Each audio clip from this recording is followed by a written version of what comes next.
Radio صدائے حریت جموں کشمیر سے اہم خبریں سنیے۔ اقوام متحدہ کے سیکرٹری جنرل انتونیو گوترس نے کہا ہے کہ مقبوضہ کشمیر میں انسانی حقوق کی خلاف ورزیوں پر تشویش ہے۔ مسئلہ کشمیر سے متعلق اقوام متحدہ کی قراردادوں پر عمل کیا جائے، مذاکراتی مسئلے کا حل ہیں۔ ان خیالات کا اظہار انہوں نے گزشتہ روز پاکستانی وزیر خارجہ شاہ محمود قریشی کے ساتھ ملاقات اور بعد ازاں مشترکہ پریس کانفرنس میں کیا ہے۔ آزاد کشمیر کے دارالحکومت مظفر آباد میں ایک احتجاجی ریلی میں لوگوں کی بڑی تعداد نے شرکت کر کے اقوام متحدہ کے سیکرٹری جنرل سے مطالبہ کیا ہے کہ وہ مقبوضہ کشمیر کے دورے کا اہتمام کر کے بذات خود صورتحال کا مشاہدہ کریں کہ کشمیری عوام کس طرح کی صورتحال سے دوچار ہیں۔ پاکستانی وزیر خارجہ شاہ محمود قریشی نے ویڈیو پیغام میں حریت چیئرمین سید علی گیلانی کی صحتیابی کے لیے نیک خواہشات کا اظہار کرتے ہوئے کہا ہے کہ سید علی گیلانی عزم و ہمت کی علامت بن کر آزادی کے لیے کوشاں ہیں، جبکہ کشمیری بھارتی استبداد سے نجات کے لیے سید علی گیلانی کو امید کی کرن سمجھتے ہیں۔ شاہ محمود قریشی نے اقوام متحدہ کے سیکرٹری جنرل کے ساتھ ملاقات میں انہیں مقبوضہ کشمیر کی تازہ ترین صورتحال سے آگاہی دیتے ہوئے کہا کہ 6 ماہ سے زائد عرصہ گزرنے کے باوجود 80 لاکھ سے زائد کشمیری قید و بند مواصلاتی پابندیوں کا شکار ہیں۔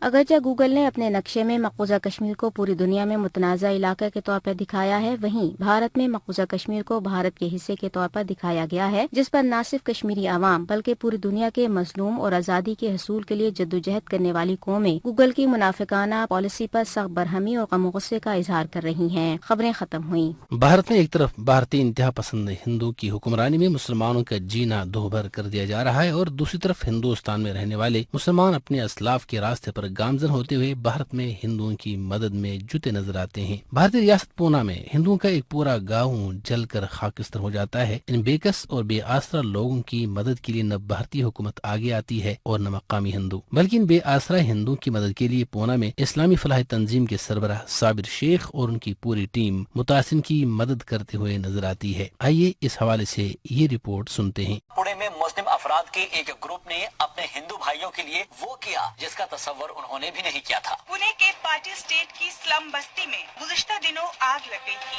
جس میں 70 سے زیادہ مکانات جل کر خاک ہو گئے تھے۔ لوگ سڑکوں پر اپنی زندگی گزارنے پر مجبور تھے۔ حکومت کی طرف سے مکان بنانے کی کوئی بات سامنے نہیں آئی تھی، اس لیے سرکاری مدد بھی ان سے کوسوں تھی۔ ایسے وقت میں متاثرین کی مدد کے لیے صابر اور ان کے گروپ کے لوگ آگے آئے۔ پورا گھر چل گیا، پورا کچھ بھی نہیں بچا، ہمارے آنگ کا کپڑا خالی صرف بچا، کھلا لے کے ایسا نہیں کہ روڈ پہ بیٹھے تھے سب، پورا مسجد والا آ کے ہم لوگ کو کھانا پانی 1-2 مہینہ دیکھا، اور یہ ہمارا بھائی ہمارا بھگوان بن کے آیا۔ اسلام اپنے ماننے والوں کو یہی تعلیم دیتا ہے، اور اسی تعلیم اور اسی کردار سے بھارت میں رہنے والے ہندو اسلام کے خوبصورت چہرے سے نہ صرف آشنا ہوں گے بلکہ ان کے لیے دین اسلام کو سمجھنے میں بھی مدد ملے گی۔